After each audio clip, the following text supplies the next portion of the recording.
안티오키아의 성 바빌라스 믿음으로 성찰례를 수호한 용감한 주교.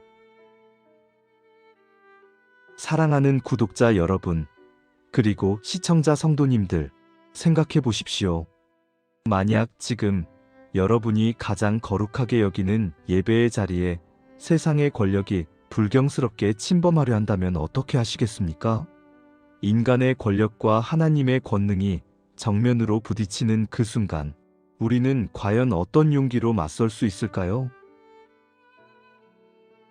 오늘 우리는 3세기 로마 제국 박해의 폭풍이 거세던 시대 속에서 자신의 모든 것을 바쳐 교회의 거룩함을 지키고 성도들의 믿음을 보호한 한 위대한 목자의 이야기를 들어볼 것입니다.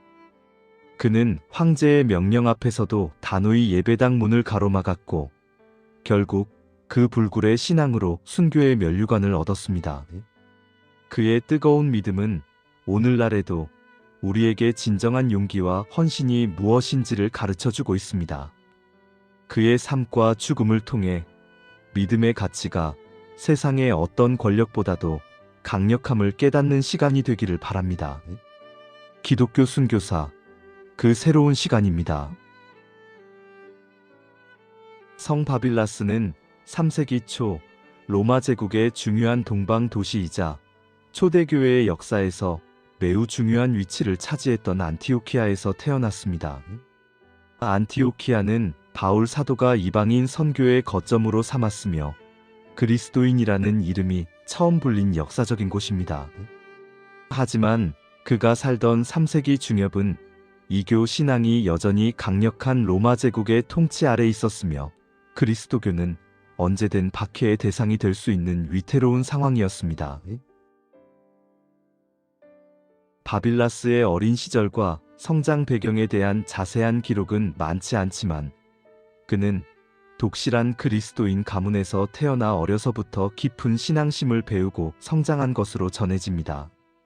그는 뛰어난 지성과 영적인 통찰력, 그리고 공동체를 향한 뜨거운 사랑을 가진 인물이었습니다. 그의 어린 시절은 아마도 숨죽인 채 신앙을 지켜야 하는 시련의 연속이었을 것입니다. 그의 탁월한 영적인 능력과 공동체를 향한 뜨거운 사랑은 많은 성도들의 존경을 받았습니다. 이러한 배경으로 인해 바빌라스는 서기 237년경 안티오키아 교회의 주교로 선출됩니다. 그는 교회의 영적인 아버지로서 사도적 가르침에 충실하며 교회의 질서와 성도들의 영적 성장을 위해 헌신했습니다. 그는 설교를 통해 그리스도의 말씀을 선포했고 가난하고 병든 자들을 돌보며 박해 속에서 고통받는 이들을 위로하는 데 모든 힘을 쏟았습니다.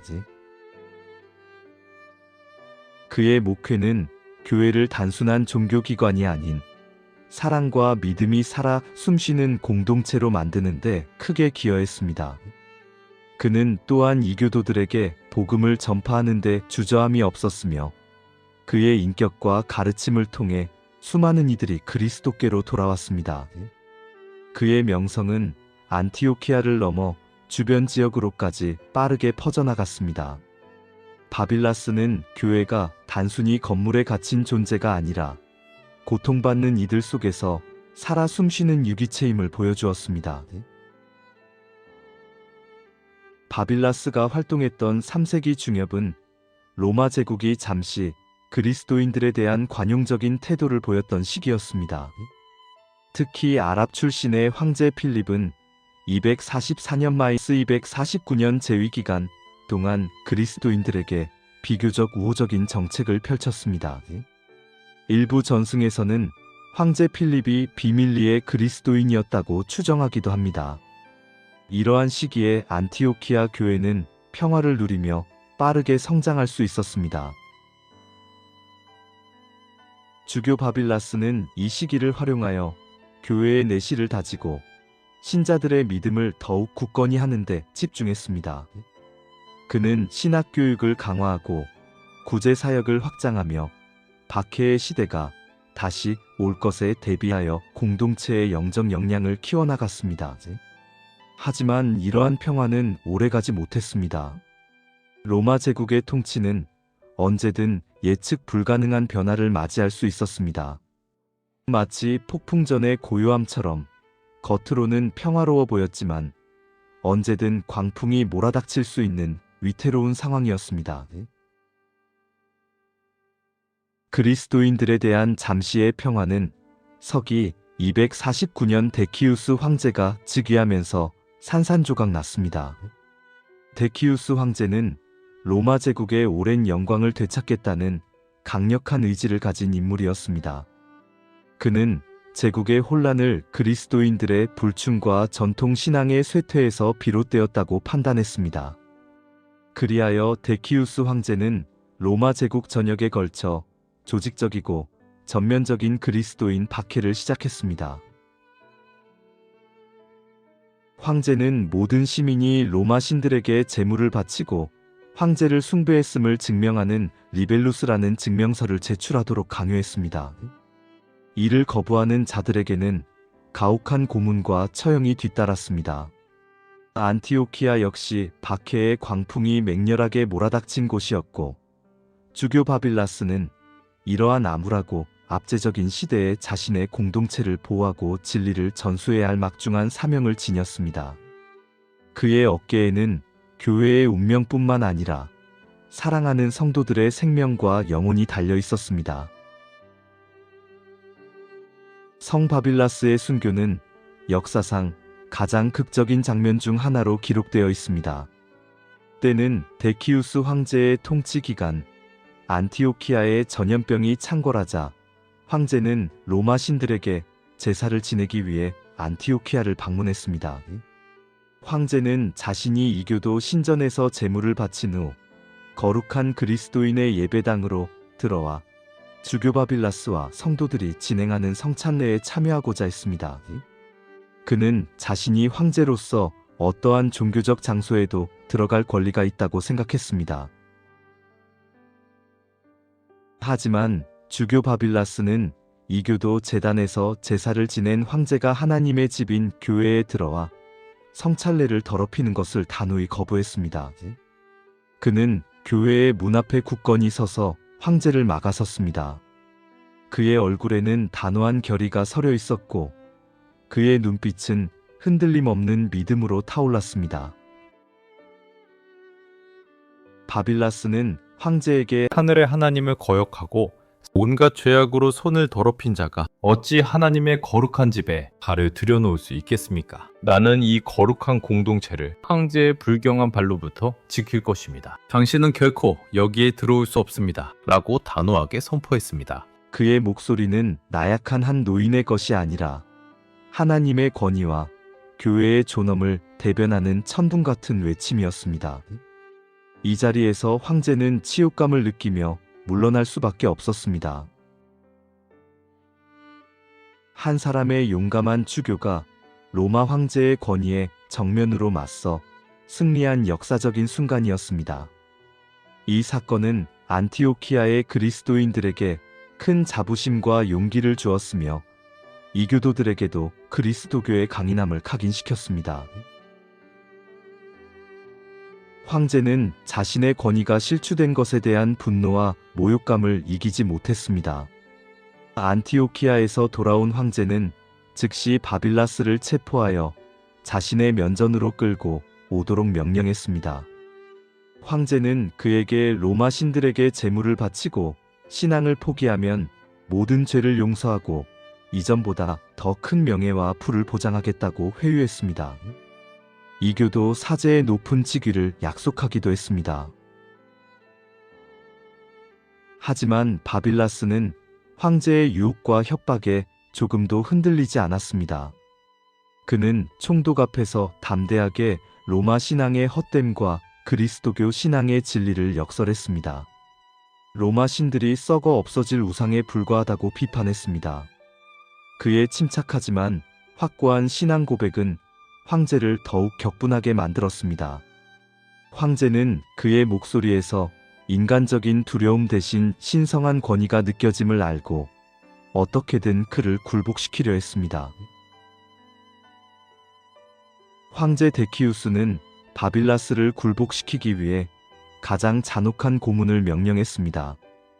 그는 그의 믿음을 꺾고 다른 그리스도인들에게 본보기를 보여주기 위해 고통을 극대화하려 했습니다. 바빌라스는 매질을 당했습니다. 쇠갈고리로 온몸이 찢겨나갔습니다. 불에 달궈진 쇠꼬챙이로 찢어지는 등 극심한 고통을 겪었습니다. 고문관들은 그의 인내심이 곧 한계에 도달할 것이라고 예상했습니다. 그러나 이 모든 고통 속에서도 그는 흔들림 없이 그리스도를 향한 믿음을 굳건히 지켰습니다. 전승에 따르면 고문 중에도 그의 얼굴에는 하늘의 평화가 가득했다고 합니다. 그의 육체는 파괴되었지만 영혼은 더욱 강건하게 빛났습니다. 그는 고통 속에서 오히려 더욱 강해지는 영적인 힘을 보여주었으며 그의 불굴의 인내심은 고문관들을 경악하게 만들었습니다. 그를 죽음으로 내모는 순간에도 그의 신앙은 빛을 발했습니다. 그의 육체는 연약한 노인의 것이었지만 그의 영혼은 어떤 로마 군사보다도 강했습니다. 바빌라스는 단지 혼자 순교한 것이 아니었습니다. 그의 세 아들 또한 아버지의 믿음을 따라 체포되어 함께 고문당했습니다. 이들 아들 또한 고통 속에서도 그리스도를 부인하지 않았습니다. 이들 부자의 굳건한 신앙은 안티오키아 교회의 모든 성도들에게 큰 용기와 감동을 주었습니다. 아버지는 아들들에게 믿음을 버리지 말라고 권면했고 아들들은 아버지에게 마지막까지 함께하겠다고 약속했습니다. 피로 맺어진 가족의 믿음은 박해의 시대를 뚫고 나가는 강철 같은 힘이었습니다. 그들은 가족 전체가 신앙을 위해 생명을 바치는 희생의 본보기가 되었습니다. 이 모든 잔혹한 고문에도 불구하고 황제는 바빌라스를 굴복시킬 수 없음을 깨달았습니다. 그는 바빌라스가 단순한 종교인이 아니라 그의 존재 자체가 제국의 권위에 대한 도전임을 인식했습니다. 황제는 그의 강인함과 그로 인해 자신의 권위가 실추되는 것에 치욕을 느끼며 마지막 형벌을 명령했습니다. 결국 바빌라스는 세 아들과 함께 참수형을 선고받았습니다. 서기 253년경 성 바빌라스와 세 아들 아볼로, 도마, 필립은 안티오키아에서 참수형을 당하며 순교의 면류관을 받았습니다. 그들의 육체는 칼날에 의해 죽었지만 그들의 영혼은 그리스도와의 완전한 연합을 이루며 영원한 안식에 들었습니다. 그들의 순교는 초대교회 그리스도인들에게 큰 용기와 희망을 주었으며 박해 속에서도 믿음을 지키는 굳건한 증거가 되었습니다. 성 바빌라스의 순교는 초대교회의 역사에서 매우 중요한 사건으로 기억됩니다. 그는 황제의 권위에 굴하지 않고 교회의 거룩함을 지킨 상징적인 인물로 추앙받았습니다. 그의 희생은 그리스도인들이 로마 제국의 통치 아래서도 자신의 신앙적 정체성과 교회의 자율성을 지킬 수 있음을 보여주는 강력한 증거가 되었습니다. 특히 그가 성찬례의 거룩함을 위해 황제에게 맞섰다는 점은 성찬이 그리스도교 신앙의 핵심이자 교회의 가장 신성한 예식임을 강조하는 중요한 신학적 의미를 가집니다.